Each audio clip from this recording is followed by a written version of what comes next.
আমাদের দেশ যেহেতু দ্বিতীয়বারের মতো নতুনভাবে স্বাধীন হয়েছে, তো আমরা স্টুডেন্টরা সবাই মিলে দেশকে নতুনভাবে সাজাতে এসেছি।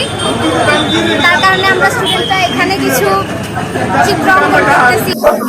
অবশ্যই ভালো লাগতেছে। আমরা ঢাকা শহরে আমাদের দেশকে ভালোবাসি, আমরা করছি এটাই আমাদের দ্বিতীয়বার স্বাধীন হলো।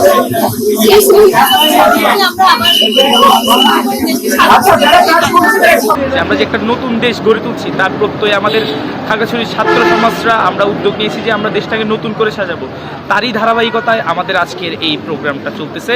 এখানে হচ্ছে আমাদের অসাম্প্রদায়িক একটা বিষয় তুলে ধরা হচ্ছে। সেখানে হচ্ছে আমাদের পাহাড়ি বাঙালি, এখানে সবাই যেহেতু আমাদের এই পার্বত্য অঞ্চলে বসবাস করে, তাই সবার মিশেলে যেভাবে একটি সমৃদ্ধ নতুন বাংলাদেশ গড়ে তোলা হয়, যেখানে থাকবে না কোনো বৈষম্য। 2024 সালের 5ই আগস্ট কোটা আন্দোলনের যে স্বাধীনতা সেটা আমরা লাভ করি, সেই সূত্রানুসারে আমরা আর্ট করতে এসেছি এবং আমাদের যে দাবি দেওয়াগুলো, অর্থাৎ পাহাড়ের কিছু অংশ কিন্তু সমতলের চাইতে পিছিয়ে আছে, আপনারা এখনো দেখে থাকবেন, সেইটার জন্যই আমরা কিছু মনোভাব প্রকাশ করছি এখানে। খাগড়াছড়িতে বিভিন্ন আর্টিস্টরা আসছে, তাদের বিভিন্ন আর্ট করছে, আমরা তাদেরকে সহায়তা করছি।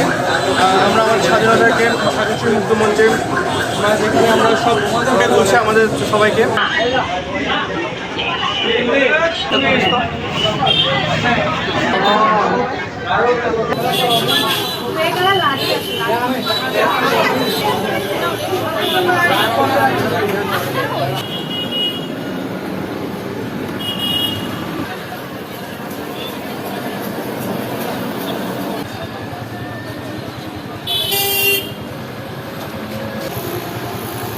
এখানে অনেক রকমের বিভাজন হচ্ছে না।